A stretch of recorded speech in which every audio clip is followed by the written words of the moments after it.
여기서 의심이 들 수 있을 거예요. 이제 우리 옛날처럼 가만히 있지 않잖아요. 아니 왜 최대 주주만 하지? 뭐 좋은 거 있는 거 아니야? 우리도 하자.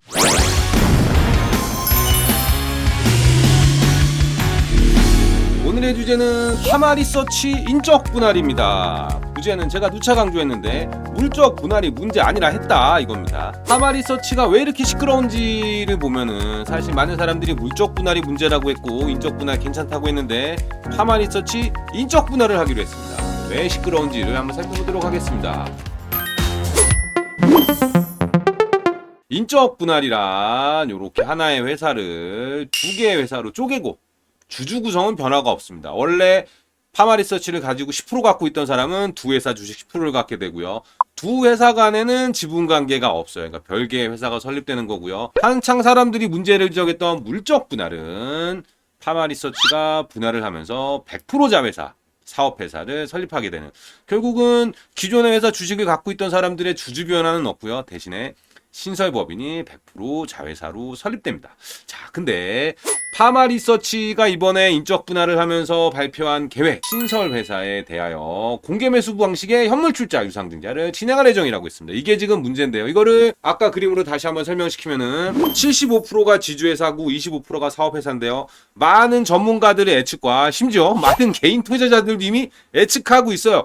야, 이거 분할 대상장하면 사업회사 주가는 솟구쳐 올라가고 지주회사는 거꾸로 떨어질 거야. 어떻게 하냐고요? 여태까지 많은 지주회사들이 그랬거든요. 여태까지 상장하면서 그렇지 않았던 전례가 없어요. 자, 일단은 가정에서는 최대 주주만 현물 출자 유상증자에 참여한다고 봤을 때 간단하게 얘기해서 사업회사 주가가 올라가면 올라갈수록 최대 주주 지분율은 올라간다니까. 많은 사람들이 사업회사 주가가 올라갈 거라고 보고 있으니까 최대 주주의 지주회사 지분율은 올라가겠네요. 그럼 그 외에는 뭐 달라지는 거 없나? 달라지는 게 사실 많습니다. 최대 주주만 현물 출자 유상증자에 응한다고 하면은 지주회사는 사업회사 지분율을 30% 확보합니다. 여기서 의심이 들 수 있을 거예요. 이제 우리 옛날처럼 가만히 있지 않잖아요. 아니 왜 최대 주주만 하지? 뭐 좋은 거 있는 거 아니야? 우리도 하자! 이렇게 하고 싶지만 장외 거래가 돼가지고 거래세 문제라든지 뭐 양도소득세 문제 같은 게 발생할 수 있어서 개인 투자자들 입장에서는 뭐 남는 장사는 아니야. 약간의 비용이 발생하게 되는데, 어쨌든 그냥 개인 투자자들도 모두 야, 최대 주주 하는 거 우리도 할래! 우리도 시켜줘! 해가지고 하게 되면은 현물 출자 유상증자에 개인 주주들이 모두 참여한다고 했을 때는 최대 주주 지분율이 30%가 되고요.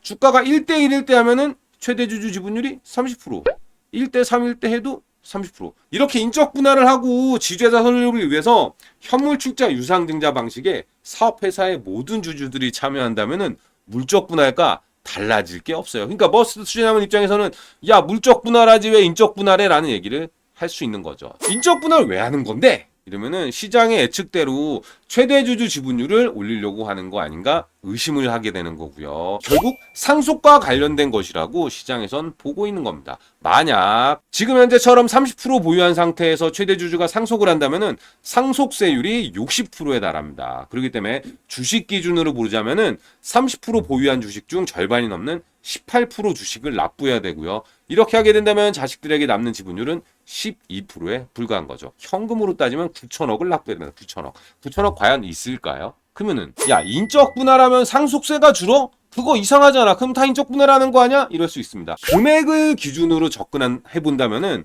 분할 전 시가총액의 30%로 재산 가액은 동일합니다. 하지만 이 주식을 현금 납부가 아닌 물납으로 가정하게 된다면은 지분율이 달라집니다.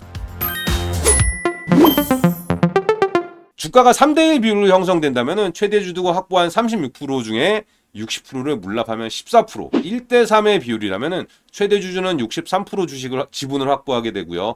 60%를 물납한다 그래도 25%의 지분을 확보할 수 있습니다.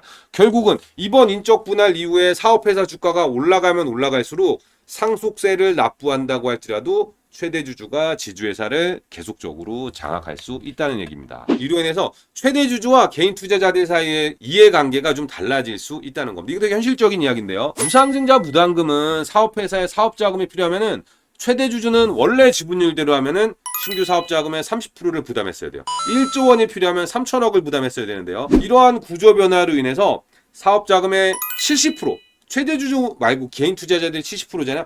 이 사람들이 7천억을 부담하게 되고요. 지주회사가 30%를 부담해야 되는데 최대 주주는 이 중에서도 지분율만큼만 부담하게 되니까 만약에 혹시라도 사업회사가 유상증자를 하게 된다면 최대 주주의 부담은 확 줄어들고요. 경영권을 매각하게 된다면은 지금 사업회사 주식을 들고 있는 소액 주주들 입장은 허당이 될 수 있습니다. 지주회사가 보유한 30%에 대해서만 경영권 프리미엄을 받고 팔 거기 때문에 원래 그냥 구조로 있다고 하더라도 최대 주주만 경영권 프리미엄을 받아갈 거기 때문에 달라지는 건 없지만 만약 물적 분할을 해가지고 100% 자회사였다면은 파마리서치 사업회사의 매각에 따른 경영권 프리미엄은 모두 지주회사의 주주들이 나눠 갖는 것이었기 때문에 머스트 투자자문 얘기대로 물적 분할이 유리하게 될 수 있습니다. 자, 하지만 배당금은 더 준다며 이론상 그렇긴 합니다. 이론상 그렇긴 합니다. 사업회사가 배당하면 원래 30%가 최대 주주 몫이었거든요. 근데 유상증자 부담금이 줄어든 것처럼 지주회사가 배당의 30%를 받아가고 그 중에 최대 주주 지분율만큼 배당을 받아가기 때문에 최대 주주가 배당을 받아가는 게 줄어들겠지만 근데 그렇겠습니까?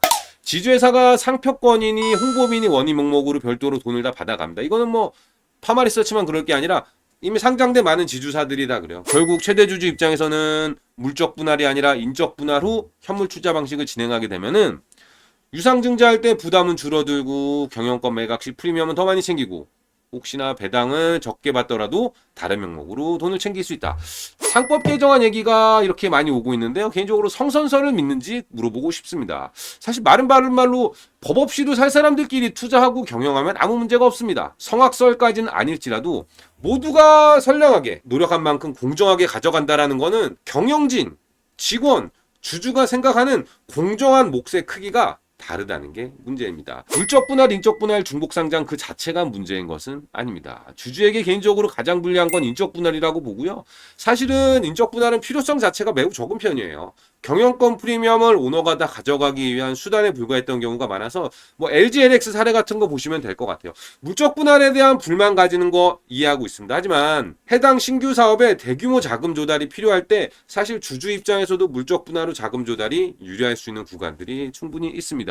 물적 분할하고 투자 유치하면은 상장해야지 어쩌겠습니까? 그렇기 때문에 사실은 물적 분할을 허용해 준다는 거는 중복 상장 가능성도 염두에 둬야 되는 거고요. 대신에 그렇게 할지라도 해당 법인의 경영권 프리미엄은 모회사에 있기 때문에 걱정을 안 해야 되는데 물적 분할을 해가지고 투자 유치를 해서 분할 상장을 한 이후에 혹시라도 이 회사를 매각하기 전에 인적 분할을 한다면은 이런 건 정말 최악이라고 볼 수 있을 것 같습니다. 파마리서치 같은 경우에는 지금 이슈가 된 마당에 이게 그냥 진행이 될지 어떨지는 모르겠습니다. 하지만 인적 분할하고 현물 출자하는 이유는 최대 주주의 상속을 위한 것 말고는 없다. 이번 상법 개정안 논의가 나온 시점에 이런 부분에 대해서 좀 제도가 잘 정비돼야지 종합 주가지수가 5천까지 갈 수 있지 않을까 싶습니다. 구독과 좋아요는 영상 제작에 큰 힘이 됩니다.